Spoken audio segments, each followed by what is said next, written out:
Instagram पर एक advocate की वीडियो देख रही थी। उनका ऐसा कहना था कि अगर आप मैरिड फीमेल हो, एक लेडी हो और आप मैरिड हो, और अगर आप इनकम करते हो और आप अपने इनकम से अपने पेरेंट्स का ध्यान रखना चाहते हो, हेल्प करना चाहते हो, आपके ससुराल वाले अगर ऐसा नहीं चाहते हैं तो आप कानून की मदद ले सकते हो, क्योंकि ससुराल वाले ऐसा नहीं कर सकते। ये इलीगल डिमांड है। जैसे दामाद के इनकम पर बहू के पेरेंट्स का कोई हक नहीं होता है, ठीक उसी तरह बहू के इनकम पर हस्बैंड के पेरेंट्स का कोई भी हक नहीं होता है। दोनों अपने अपने पेरेंट्स का हेल्प करो। और बहू भी अपने हस्बैंड को ये गलत डिमांड हस्बैंड से नहीं कर सकते कि आप अपने पेरेंट्स को पैसा ना दो, उनका देखभाल मत करो, उनकी जिम्मेदारी मत उठाओ। ये अगर कोई औरत भी बोलती है अपने हस्बैंड को, जैसे ये भी गलत है, ठीक उसी तरह अगर ससुराल वाले भी ये चाहते हैं कि बहू अपने पेरेंट्स का ध्यान ना रखे, उनको हेल्प ना करे फिनेंशियल, तो ये गलत डिमांड है, ये इलीगल डिमांड है। आप कानूनी आप एक्शन ले सकते हो ससुराल वालों के खिलाफ और हस्बैंड के खिलाफ। ये सुनने के बाद मुझे याद आया कि 2017 में जब शादी नहीं हुई थी मेरा हस्बैंड उस टाइम पे तो मुंबई में ही रहता था, तो शाम को अक्सर हम लोग ना वॉक पे निकलते थे। एक दिन मेरे साथ वॉक करते हुए वो ऐसा कह रहा था कि मैंने आज तक अचानक से, कोई मतलब नहीं था ऐसा बोलने का, ऐसे चुपचाप हम लोग वॉक कर रहे हैं, अचानक से ऐसे बोलने लगा कि मैंने आज तक कभी देखा नहीं, सुना भी नहीं कि शादी के बाद कोई लड़की अपने माँ बाप को पैसा दे।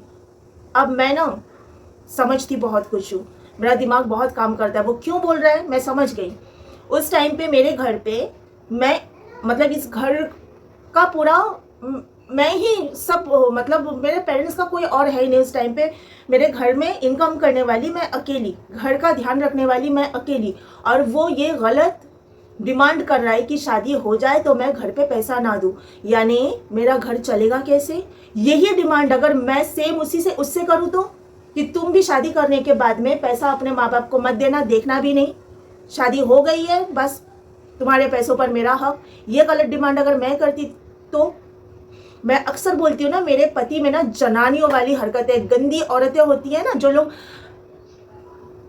ये चाहती है ससुराल में कि पति माँ बाप को ना देखे, है ना, सास ससुर पर टॉर्चर करने वाली जो औरतें होती है ना, मेरे पति में वो औरतों वाली हरकतें हैं। और ये मुझे ऐसा लगता है क्योंकि शादी के बाद मैंने देखा, जितना समझा उस घर में जाने के बाद, ससुराल में जाने के बाद, ये सब सीख मेरी सास ने ही दिया है। ये जो सारी शिक्षा है ना, ये सब मेरी सास का ही सिखाया हुआ है। ये उनके घर में बातचीत होती थी, इसके लिए वो वही जो घर में माँ बेटे में बातचीत होती होगी, वो आके मेरे यहाँ पे वो उगल देता था। ऐसी बहुत सारी चीज़ें हैं, बहुत बातें हैं जो उगल देता था, लेकिन शादी हुई नहीं है और वो इस तरह की सोच रखता है। और शादी के बाद अगर मैं इनकम करती, वो तो उसको मौका मिला नहीं, मैं अभी इनकम कर रही हूँ, अगर वो इस टाइम पे मेरे साथ होता तो वो हरकत वो आज भी करता, वो जलील हरकतें वो आज भी करता। तो ये बहू वाली जो हरकतें है ना, जो बहू लोग ससुराल में जाके ऐसी हरकतें करती हैं, वैसी हरकतें मेरे पति की थी, वो मैं समझ गई थी। लेकिन मैंने उस टाइम पे कोई जवाब नहीं दिया था, क्योंकि मुझे ना बात बात पे झगड़ा करना, बात बात पे आर्ग्यूमेंट मुझे पसंद नहीं है। मुझे अंदर बहुत बुरा लगा था ये बात सुनने के बाद, लेकिन मैंने इग्नोर किया बात को, क्योंकि मुझे झगड़ा पसंद नहीं है। मेरा इनकम मैं कमा रही हूँ, मैं मेरे माँ बाप को पैसा दूँ या नहीं दूँ, मैं पैसा पानी में बहाऊँ, समंदर में बहाऊँ, कुएं में बहाऊँ, किधर क्या करूँ, वो मेरी मर्जी, क्योंकि पैसा मैं कमा रही हूँ। तुम कौन होते हो बोलने वाले? तुमको इतना हक किसने दिया? कानून ने दिया, शास्त्र ने दिया, धर्म ने दिया, किसने दिया? जो तुम ये शादी हुई नहीं है अभी तुम ये डिमांड रख रहे हो। मैंने आज तक कभी नहीं देखा कि शादी के बाद जिस घर में बेटा है, यानी मेरा भाई है ना, उस टाइम पे वो जॉब स्टार्ट ही नहीं किया था, तो उस टाइम पे परिवार का जो है सब मैं ही थी, मैं नहीं तो पूरा हालत खराब, इस तरह का कंडीशन था फैमिली में। तो उस हालत में वो उसको बहुत अच्छी तरह मालूम है, उसके बावजूद भी वो ऐसा बोल रहा है। कितनी गंदी सोच रखने वाले लोग हैं। अब लोग बोलेंगे पता था तो शादी क्यों किया? बस कर लिया, क्योंकि मैंने इसके पहले भी कई बार बोला था ना, भगोरे लोग जो होते हैं वो जब खुद आते हैं ना पकड़ में, खुद भागते भागते भागते, फिर भागने का कोई रास्ता नहीं मिला, फिर उल्टे पैर वापस आके माफ़ी मांगता है ना, तो बड़ा मज़ा आता है। इसके लिए मैंने शादी किया।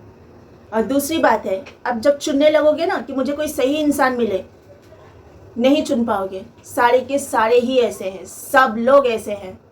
क्योंकि जब जो एडवोकेट ने अभी मैंने देखा जिनकी वीडियो, वो ऐसा कह रही थी कि एक लेडी मुझे ये कंप्लेंट किया कि उनकी सैलरी जब वो अपने माँ बाप को देने जाती है तो सास ताना मारती है और छीन लेती है हाथ से, सैलरी नहीं देने देती है। तो वो बोलने के बाद ही उन्होंने बोला अगर ऐसा आपके साथ भी होता है तो आप एक्शन ले सकते हो, लीगल एक्शन ले सकते हो। तो वो भी तो, उसका पति भी तो कोई इंसान है ना। तो अगर हम चुनने जाएंगे कि हमें सही मिले बंदा, तो सही मिलना मुश्किल है। इसके लिए जो मिला उसके साथ ही एडजस्ट करना पड़ता है। और बस इसके लिए मैंने 10 जगह पे वो चुनने वाला काम नहीं किया। किस किस को चुने, खाली हो जाएगा, मैदान खाली हो जाएगा, ऐसी बात है। एनीवेज, आज के लिए इतना ही। मुझे लगा ये जानकारी मुझे मिली है तो मैं आपको भी दे दूँ, शायद किसी का काम आ जाए। आज के लिए इतना ही। All take care of yourself. Bye bye.